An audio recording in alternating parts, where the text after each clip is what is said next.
Hey YouTube, it's Shram here. Today on Futureproof, we have Street Fighter 6 for the PlayStation 5. Before we get into the game, let's go ahead and unbox it. So today we're going to be unboxing the Collector's Edition for Street Fighter 6 on PS5. I did buy the standalone version as well, and the version that comes with the Collector's Edition is actually very similar. It's the same game aside from one detail.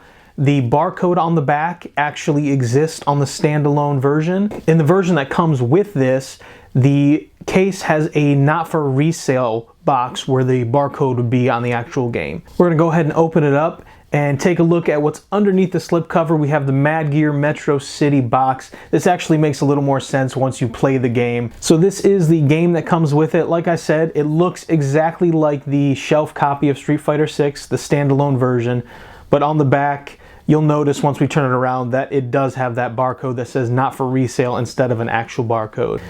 Underneath the game is one of the cooler parts of the Collector's Edition in my opinion. Honestly, this is just a cool Collector's Edition in general. There isn't really anything I don't like about it, but this does have a really thick magazine that I thought was really cool. It has a bunch of profiles for the fighters in the games. It has some other information, some other photos, but it's not a tiny pamphlet at all. It's not quick game clip artwork. It is really well done. It's really great looking. The back side of the magazine with Kimberly looks fantastic too. Then we have that 1-year season pass membership that you get with the Collector's Edition. And then there's a bag that comes with all kinds of different stickers, some of them call outs to the game as you progress through the game. I love the Street Fighter logo. That's probably my favorite sticker in the set. Now we're going to pull out my favorite part of this Collector's Edition. I love the statues. I like statues in general, specifically from my favorite franchises or favorite games. And this comes with a really solid couple statues from Street Fighter 6. We got two of the newer characters in Luke and Kimberly. And we're going to open them up and take a look at them a little closer here before we get onto the game.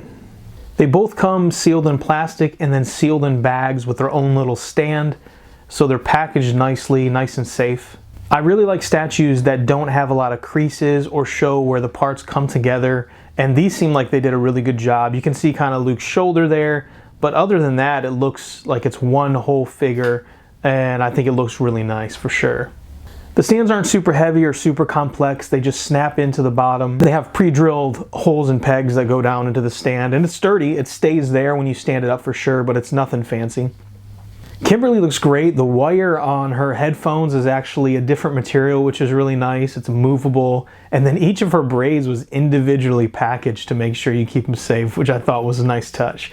So Kimberly's statue looks great. I like both of them, to be fair.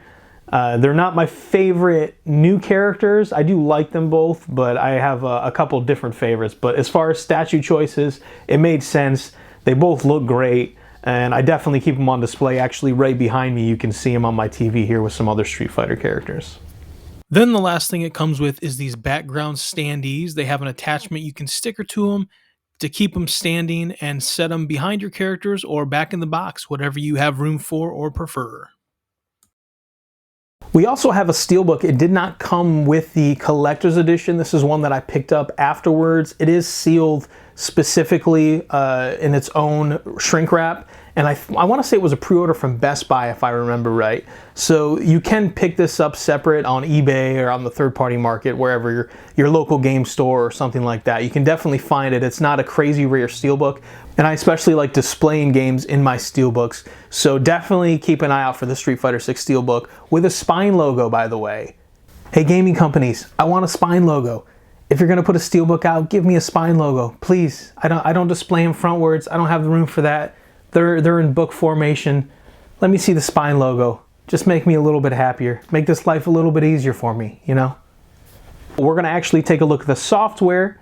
Let's go ahead and get it installed and see what we're working with. So you can see that I'm offline, and you can see that I'm installing straight to the disk with no internet, no updates, and it looks like it pulls about 53 gigs from the disks. I will say that once the updates happened, and this is in 2024, December of 2024, there is about 75 gigs. So it's still in the range of if they were to do a complete edition, the complete edition would be capable of being put on a PS5 disc. But we have a lot of content to come as far as I know, so who knows where we'll end up in the future if they ever do a complete edition. As of now though, it is capable of holding a complete edition if the content were to end today, so that's cool. When you do start up the game, it does ask you to sign in, but if you don't want to sign into an account to play online, you have an option to start the game in offline mode. So it was taken into account that people are going to play the game offline, which is really great for someone like me who likes to collect physical copies of games. As far as the gameplay, there's a couple different modes. There's a World Tour mode, there's the Battle Hub, and then there's the Fighting Grounds. The Battle Hub is the online portion of the game, so if you start in offline mode, obviously you are not going to be able to access that, which means some of the trophies that require online achievement will be locked. So if you play it completely offline, like I have, you will never be able to get those trophies if you're a trophy hunter, but just keep that in mind. It just won't let you access it whatsoever. However, if you go over to the Fighting Grounds, that's where you're going to find the multiplayer locally and your single player content with a couple different modes. So you have your standard 1v1, you have a team battle mode, which is always nice. I used to play team battle so much, and specifically Tekken 3, that was one of my favorite fighters, it still is. And so anytime I see a team battle mode on a game that isn't a 2v2 or 3v3 type game, I love playing team battle. It's a ton of fun. You have team battle, you have your 1v1 like I said, you also have arcade mode, and it's essentially a story for each character, which for me is one of my favorite parts about fighters as well. When it comes to single player content, I love to be able to grab a character, fight through 6, 8, 12 stages, however many there are for that game, and get a video or story around that character specific to them. I've always loved that, and maybe that's because Tekken was my favorite fighter growing up, and Tekken 3 had a video after you beat the arcade mode with every character, so now I just need it. You know, Mortal Kombat did that same thing around the same time, so if I'm playing a fighter and I beat the arcade mode and I don't get some kind of reward, like some kind of story, something to help me learn more about the character or just enjoy my achievement, it's kind of a letdown. And luckily Street Fighter 6 gives you a story with every character, so that's awesome. We also do have special matches in Fighting Grounds, and those are just essentially giant gimmick matches where you have all these different options like a bull running through or random attributes that are taken and given. You can essentially change the way you play the game based on the gimmicks that you choose. So it could be a lot of fun to sit down for me, like with my sons who want to play a ridiculous match where a bull just runs through and it's hilarious. Then we can play that match.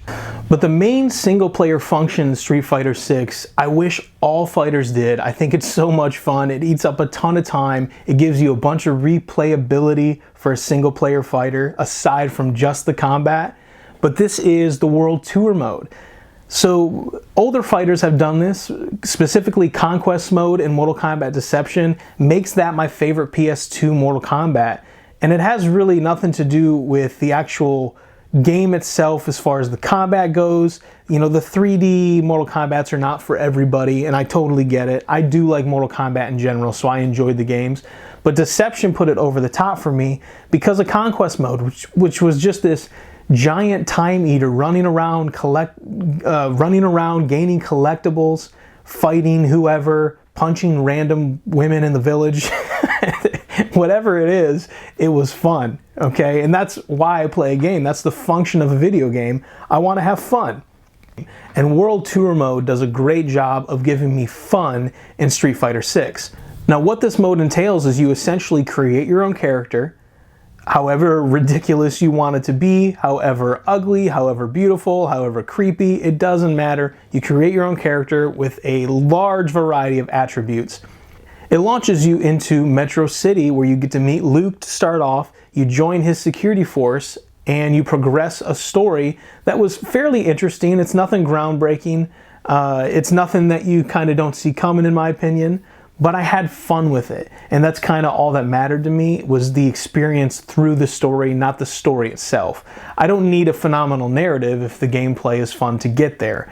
So it did take me about 30 hours to play through World Tour mode, so it's not a super small world. That actually gives you about the same time as a classic RPG in that 30 to 40 hour range.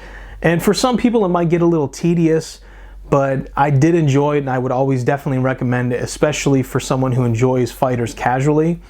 As far as the performance goes, remember, this is without internet, this is without updates, this is just ran from the disc onto the PS5, and it runs fairly smooth. I'm not going to pretend that it didn't have issues. There were times where the frame rate dips a lot, and it's very noticeable, and it's not game breaking, but it's distracting, a little hard on the eyes if you're used to it running fine, and then all of a sudden it just dips on you. And it's not a giant deal, but it is fairly noticeable, and it's pretty much through the whole World Tour mode. Depending on where you're at in the story, launching into a fight, you can really tell if there's something different in the background going on than usual. You can tell the frame rate's dipping on you and making it a little hard on the eyes. But I didn't have any major crashes. I got to play through this entire game without very little issue. There were some audio issues that happened off and on, but it was never for an extended period of time for my playthrough, and it was never game breaking. It never caused the system to crash, or it never compounded. It usually fixed itself after the scene or after the fight, or wherever the audio issue occurred. It fixed itself, and I never had one game crash on this, which can't be said about some games nowadays. So I played through 30 hours of World Tour mode. I played through 30 hours of World Tour mode. I played through arcade mode with every character and unlocked their story, unlocked a bunch of gallery artwork. I never had one game crash. I had some frame rate drops, but that was about it. As far as performance goes, this is a full game experience on disc in the modern era. I love this as single player content. It's not for everybody, I totally understand that, and fighters appeal mostly to the competitive community because that's where you get your replay value most of the time. The more you play, the more time you invest, the better you get. You can go to tournaments and even win money in some cases. For me, I'll never be there because I don't want to invest the time into it, so I have to enjoy fighters on a casual level or a single player level. And I gotta tell you, Street Fighter 6 is one of the best ways to do that. So overall, if I had to give it a grade, I think this is a really, really solid B. I would love to give this an A, but we see the content that's going to be coming out in the future. And once this is all over, we're going to look back on Street Fighter 6 and see all the characters that were added in, see the updates that's going to fix probably the sound issues or maybe the frame drop inconsistencies, things like that. But we're going to look back and see all that and say, okay, I wish this version had that on disc. And it doesn't. But the great thing about this version, this isn't like Street Fighter 5. You're not getting essentially a beta on disc that gets updated later down the road. This is a full gaming experience on disc. So yeah, it's not going to have all the characters. Hopefully, when all the content is released, we'll get a complete edition down the road. But as of now, this is the best version on disc, and it's a great version to have. So I'm happily going to give this a really solid B. If it wasn't for the content we know is going to come out that isn't on disc here, this would easily be an A for me as far as Futureproof goes, because this is a full gaming experience. It runs well, very little issues. It was like playing a classic fighter on PS2 for me. Thank you all for watching another episode of Futureproof. I very much appreciate it. Check out the other videos on the channel. We also have Facebook groups for each console, PS5, PS4, Collectors of America, whatever you're liking. Go ahead and check them out. And then if you're willing, please subscribe and support the channel. I would so much appreciate it. I want to keep putting out content, and it's always motivating to see that people are watching it. I do it for fun, for me, but it definitely makes it easier when people are watching and enjoying or hating on it. Either way, it's fine with me. I can take it. So thank you all again. We will see you in the future.